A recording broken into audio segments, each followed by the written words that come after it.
ഛത്തീസ്ഗഡിലെ ദുർഗ് റെയിൽവേ സ്റ്റേഷനിൽ കഴിഞ്ഞ ദിവസം അറസ്റ്റിലായ സിസ്റ്റർ പ്രീതി മരിയയുടെയും വന്ദന ഫ്രാൻസിസിൻ്റെയും ജാമ്യാപേക്ഷ മജിസ്ട്രേറ്റ് കോടതി തള്ളി എന്നുള്ള വളരെ ദുഃഖകരമായൊരു വാർത്ത നമ്മളിപ്പോൾ കേൾക്കുകയാണ്. പോലീസ് തയ്യാറാക്കിയ കുറ്റപത്രത്തിൻ്റെ ഭീകരമായ വകുപ്പുകൾ പ്രകാരമാണ് ജാമ്യാപേക്ഷ മജിസ്ട്രേറ്റ് കോടതിക്ക് അംഗീകരിക്കാൻ കഴിയാതെ പോയത്. മനുഷ്യക്കടത്ത്, നിർബന്ധിത മതപരിവർത്തനം, രാജ്യവിരുദ്ധ പ്രവർത്തനം തുടങ്ങിയ നിയമവ്യവസ്ഥിതിയിലെ അതീവ ഗൗരവമായ വകുപ്പുകളാണ് നീണ്ട പതിറ്റാണ്ടുകൾ ഈ രാജ്യത്തിലെ പാവപ്പെട്ട മനുഷ്യർക്കു വേണ്ടി നിസ്വാർത്ഥ സേവനം ചെയ്ത ഈ കന്യാസ്ത്രീമാരുടെ മേൽ ചുമത്തപ്പെട്ടിരിക്കുന്നത് എന്നറിയുമ്പോഴാണ് നിയമ സംവിധാനത്തെയും ഭരണകൂടത്തെയുമൊക്കെ തീവ്ര ചിന്താഗതിയുള്ള വർഗീയ ഫാഷിസ്റ്റ് ശക്തികൾ എത്ര സമർത്ഥമായിട്ടാണ് തങ്ങളുടെ ചൊൽപ്പടിക്ക് നിർത്തിയിരിക്കുന്നതെന്ന് നമ്മൾ ഭീതിയോടുകൂടി തിരിച്ചറിയുന്നത്.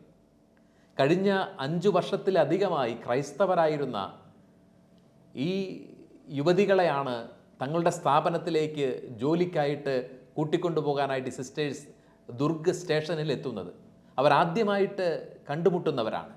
അപ്പോൾ നേരത്തെ തന്നെ ക്രൈസ്തവരായിരുന്നവരെ പിന്നെങ്ങനെയാണ് ആദ്യമായി കാണുന്ന ഈ സിസ്റ്റേഴ്സ് ക്രിസ്ത്യാനികളാക്കി മാറ്റുന്നത്?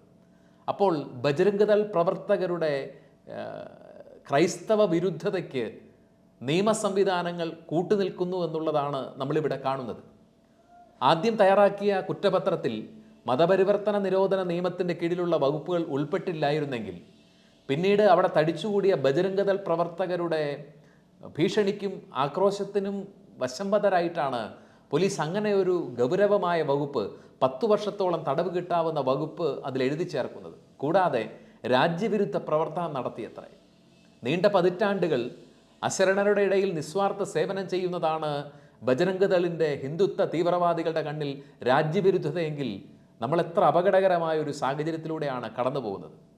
കുറ്റപത്രത്തിലെ കൃത്രിമമായി ചേർത്ത് വെച്ച ഈ ആരോപണങ്ങളാണ് പാവപ്പെട്ട 2 കന്യാസ്ത്രീമാരെ ജാമ്യം നിഷേധിക്കപ്പെട്ട് കൽത്തുറുങ്കിൽ ഇപ്പോഴും അടയ്ക്കപ്പെടാൻ കാരണമാകുന്നതെങ്കിൽ ഇവിടെ ഈ ഒരു രാഷ്ട്രീയ ഇച്ഛാശക്തി പ്രകടിപ്പിക്കേണ്ട സമയമാണ്.